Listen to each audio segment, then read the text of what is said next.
Welcome, comrades. My name is Savage Comrade. Today, I will give you Mountain Blade Bannerlord online tutorial on how to make a lot of money in short period of time. It is important to note, I am by no means an expert in Bannerlord. In fact, all of my experience for Bannerlord specifically comes from this mod called Bannerlord Online. I have not touched a single player, and a lot of this information was gathered simply from playing Bannerlord Online religiously with some more experienced players from pretty much the beginning of the mod. What is going to happen to you, you're going to end up in Zionica.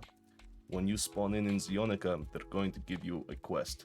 I want you to sit down and finish this quest because it will show you the basics of farming, and at the same time give you about 2,000 to 3,000 gold by the time you're finished with it.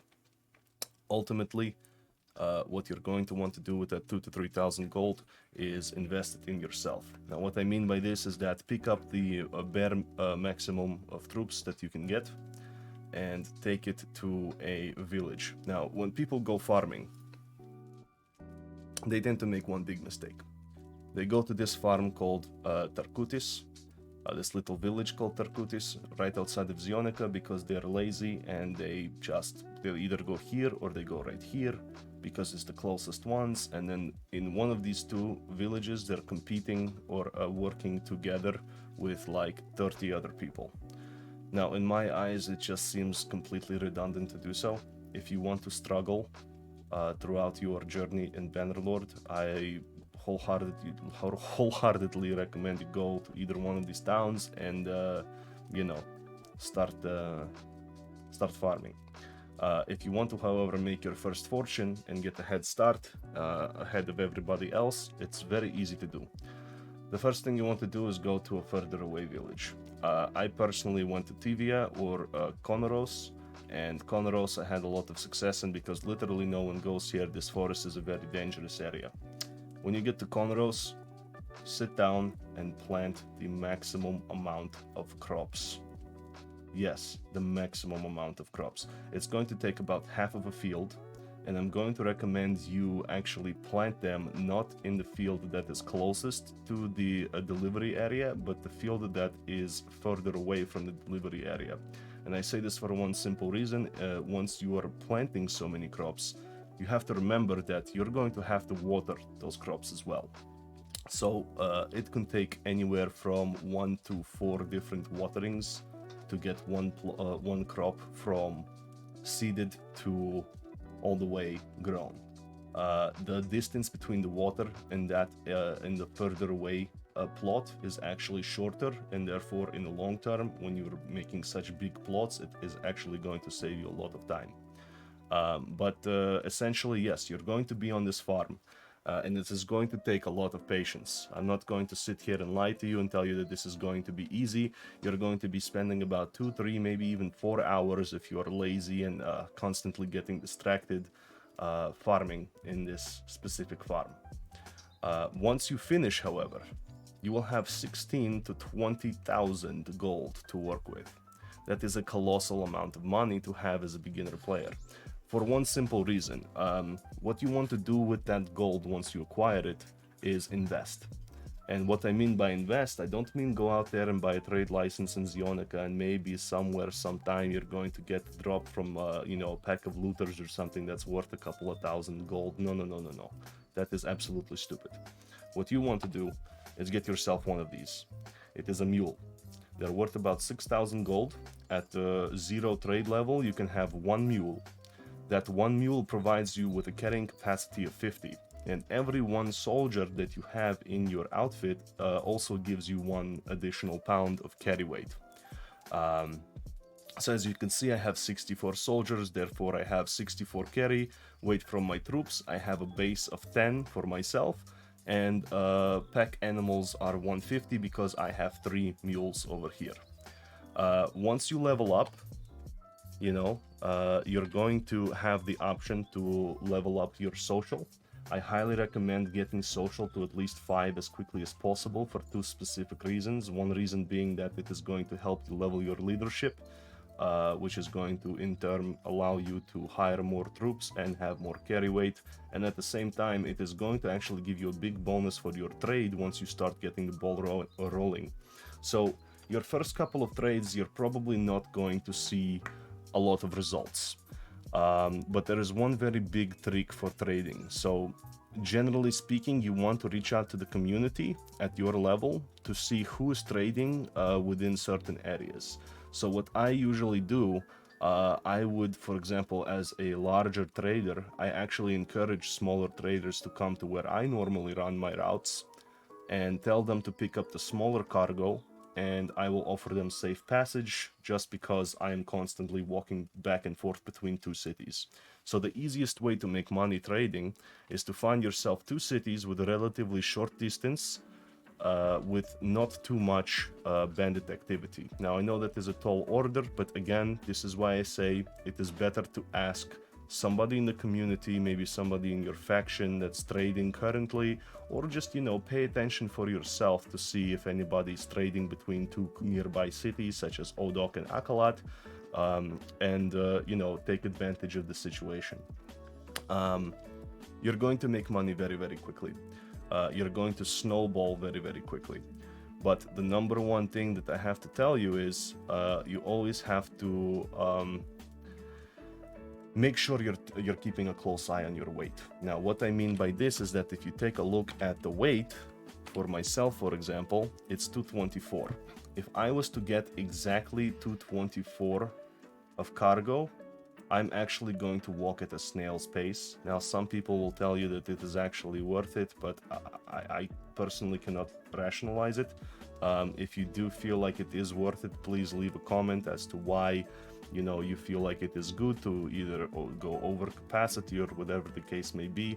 But as far as I know, there is no real reason to go over capacity by more than or by anything. I always leave at least 1 pound of, you know, of weight missing from my total, so that I actually have the ability to move at more or less full speed, at least not severely reduced speed, you know. So essentially, what you're going to want to do when you're trading, let me show you very quickly, actually in real time, you pay attention to a couple of different numbers aside from the weight. So there's going to be two values when you're trading. There's going to be a value on the left that is going to be your initial investment for the trade, and I believe you make always 20% profit off of whatever your investment is. But you know, I you know, that is hearsay. I personally cannot stand behind it because this is something that somebody told me, and I've noticed the prices fluctuate quite a lot. Let me show you what I mean by that. So I'm talking to this trader here now, and I'm going to ask him if he has any cargo that should be delivered. And he's going to pull up, for example, this is the first one. This is a 10-pound package. It's a 357 gold investment. This is something that you're going to be buying. And again, this is where your gold from the farm actually comes to shine. You're going to buy this for 357, and you're going to make not only your initial investment back when you get to Akalot and deliver the goods, but you're also going to get back your an additional 71 gold for the delivery. Once you get to higher levels, this amount increases significantly. Unfortunately, it looks like somebody's already trading in the area now. And it looks like they just picked up some of the bigger packages. But, you know, as you can see, do not get enticed, so to speak, by these larger return numbers, because honestly speaking, this is kind of like for people that have 61 troops that will not aggro large 60 stacks of opponents when they're traveling the map. They can afford to get something like this and just walk to the other side of the map or wherever it is and make a profit. But you know, I've personally never done this. I feel like it would be a huge waste of time because, you know, between the crashes and everything like that, I don't know if you would even make it in 2 days worth of time. I personally found great success between trading between two cities that are close by, because what happens is I am now currently making about 1.7, anywhere from about 1.3 to about 2.5 thousand per run. And the run itself is a very short distance. It only takes me maybe like 2 minutes tops, maybe a minute even, to run from point A to point B. So you're able to rack up money like very, very quickly. I'm talking about you won't even know really how to spend it when you're making it. But it is very much so a snowball effect. Now, the reason I told you again to pump your social as quickly as possible is because the trade skill actually determines how many different mules you can have. So at level 20 you actually get another mule, and then at level 40 you get another mule, which brings you up to an additional 150 pounds on top of your units and your base to how much weight you can carry. And of course this ends up being a snowball effect for you. Actually, I didn't even realize I leveled up. I'm gonna pump one more point into social. But yeah, essentially this is what you want to do. You're going to make a lot of money. Later on you can go and start buying a trade license because you know, eventually you're going to have the money to purchase as many troops as you want. You're not going to worry about sending your troops to die in battle because you're going to be hand selecting the toughest and the hardiest warriors that survive the fights that they shouldn't survive. You're going to upgrade them to become strong tier 5, tier 4 units. And you know, having a lot of money helps so much when you're trying to actually build your army, because you're not constantly having to worry about losing money. You're not constantly having to worry about oh no, I'm going to have to spend another 30 minutes on the farm, or whatever the case may be. If you follow this method, I promise you, you're going to find success. There's very little chance that there's a way to mess this up. It's not rocket science. If you need a safe place to trade, feel free to reach out to me. I play on the North American servers, and I'm usually between Akalat and Odok. But before I go, I want to give you guys one more piece of advice. There is one more alternative to making a lot of money in Bannerlord Online, and it comes already into the late game. There is going to be 60 units or so once you hit that mark, or even like less than that, 50 or 40 units. Yeah, but very strong, you know, tier 4, tier 5 units, serious units. If you take them with a group of friends, let's say a group of 4 other friends or 3 other friends, to go and hunt large stacks of Sea Raiders, like 60 stacks Sea Raiders or Forest Bandits, you are going to make a substantial amount of money if you're a very good commander though. So a lot of people make that argument and they say that's the fastest way to make money. That's, you know, if you're not doing this, you're doing it wrong.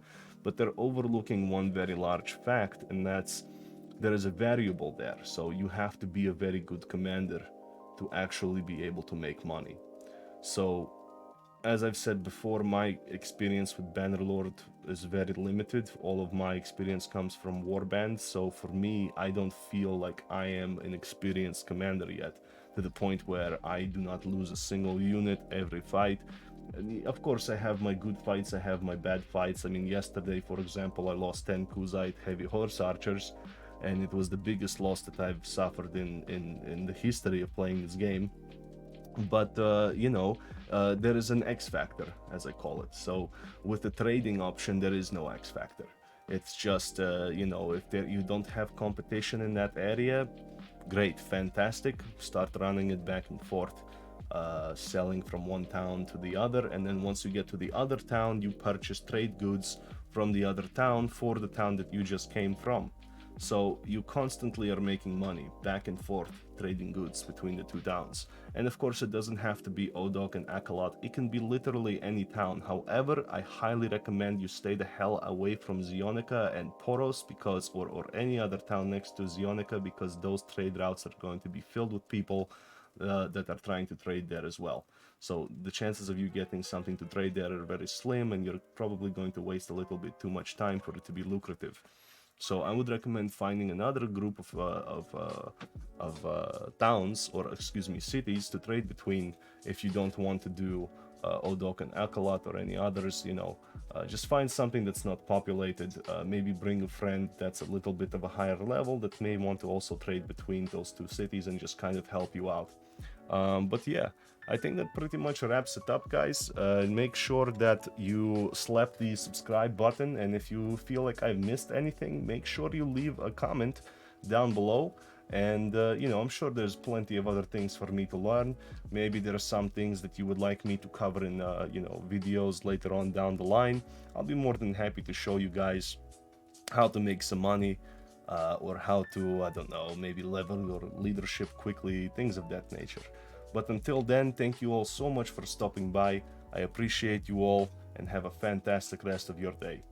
До свидания.